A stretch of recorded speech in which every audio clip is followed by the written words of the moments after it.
Hello? Anyone in there? No sense of humor. Oh, the strong and silent type, eh?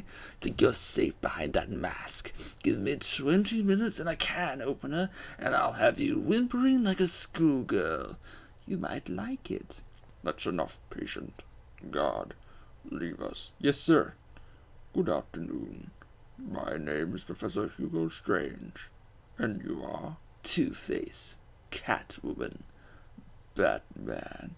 We can play these games as long as you like. Great! I love games. Not in my facility, you won't. I am offering you this opportunity to make a deal. I am fully aware of your condition. The last thing you have is time. But I can make your final days more comfortable. And in return, I'd be giving you... I wish to study you. I need to know why you are the way you are. I don't have long, Doc. You're going to need more than some psycho mumbo-jumbo to get the bottom of what's wrong with me. Oh, I have more than that. Much more. So do we have a deal? How are you feeling today? You promised me another Doctor Strange. Maybe you shouldn't have killed the one I sent last week. What made you do it? Fish gotta swim, birds gotta fly. Besides, it was worth it to see the look on her face. Hey, you know what? I think I've got a piece of it here in my pocket. You are trying my patience. That was the third doctor you've killed. Keep on sending them, Doc. I'm trying to make my record. I think it is time you do something for me. Name it, Doc. Tell me how you came to be. Explain what made you what you are today. How you come to be sitting across the table from me, dying. Is that all? I guess you could say I once had a very bad day. Really? Go on. It was a Thursday night. Things had been getting worse. I was 3 days from the bank foreclosing on my home. The chemical plant I worked at was about to lay off half the workforce, and I was sitting in the hospital, holding the hand of my pregnant wife, wishing to God she wasn't dead. That must have been upsetting for you. Probably was. Back then, though, all I knew was that if I didn't let old man Falcone's men into the plant that night, they'd have killed me, too. So here's the thing. I had to decide. Could I live without her? Was there any point going on? I've got to admit, I was scared. Not of being dead, you understand. No one would blame you if you were. It is perfectly common. Do I look common? No, I was scared of the part just before you die, when you don't know what is about to happen, when you desperately clutch at life, trying to hold on with slippery, blood-covered hands. So I made a decision right there. And what was that?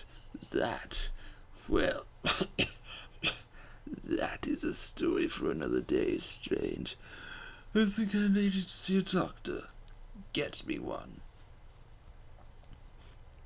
You were telling me about the night your wife died. No, Hugo. As I recall, I was waiting for you to send me another doctor. We both know I have sent you 3 more doctors. Did you? Yes. One was left dismembered outside the elevator to my office. The other 2 have not been seen since they were sent to you. How careless. Listen, Doc Professor. Okay, Professor. I'll give you a little more. I hope you're taking notes. It's the day after, and I'm standing in the freezing rain, just staring at the chemical plant, feeling numb. Jeannie was dead. It didn't seem real. I could remember the day I first met her, her infectious smile as I told her bad joke after bad joke, how even after living with the pathetic wretch I was, she still wanted my child. And then they arrived. Reality's way of yanking me another wedgie. Falcone's man told me to cheer up. He said things could be worse. I asked him how. He grabbed me by the collar, pulled me close. He'd been eating garlic, and each word stank as he threatened to perform oral surgery on me with a nail and a brick. Creative guy. They handed me a box. I remember thinking it was heavy. Was it a bomb? A gun? I never used a gun before. Were they that heavy? And what was in the box? How's that doctor coming along? I'll get you one. And when you do, I'll tell you the rest. You are looking a little better, yes? I have good days and bad days, but I do try to start each one with a smile. Are you ready to continue your story? Why not? Where was I? The box. Ah, yes, the box. So there I was, tearing open this box, expecting the worst, and all it had in it was a crazy red dome and a cloak. I thought they were having a joke with me, but oh no, they made me put it on. They said it was a disguise, it would keep me safe. It smelled like garlic. And that was it, really. I was dressed up like a spaceman, barely able to see, trying to break into the one place in this town that had given me a job. Have you ever tried to walk with an enormous fishbowl on your head? Don't answer that. It's hard. I couldn't see where I was going. I must have tripped one of the alarms. I heard muffled gunfire. I panicked and tried to run. And then I saw him. Who? Batman. Really? Yes, really. Batman tried to hit me. I moved out of the way, but, well, what you need to understand is I had this giant bowl on my head, and I lost my balance. It's like life, really. One minute everything's bad, the next your wife's dead and you're hanging on for dear life, suspended over a tank of experimental chemicals. I'm sure he'd say he tried to save me, but we all know he didn't. I fell. For a second, just as I hit the surface, I thought, I may just get away with this. I assume that wasn't the case. Do I look like I got away with it?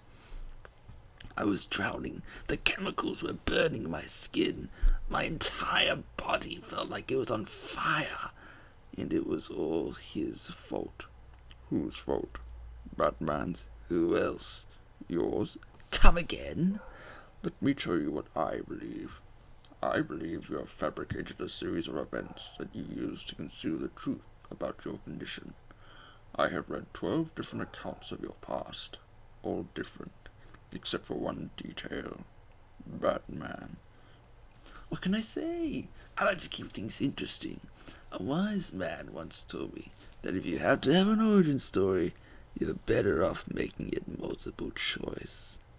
And never facing up to the truth of what happened, what you did, how you got here. Oh, I know exactly how I got here. A big truck brought me here from Arkham. You remember the asylum, don't you? Of course. Good, because I'd hate to think I'd fabricated seeing you watching me in my cell all those times. Excuse me. Oh, Hugo, you merry maniac. You're obsessed with me. You all were trying to get in here. Next thing you'll tell me it wasn't you who sent old Sharpie over the edge. Nice work, by the way. Thank you. So here's the thing. If you want to make sure that no one else finds out about your past, you should stop poking your nose into mine. Oh, and send me another doc. I think I need a second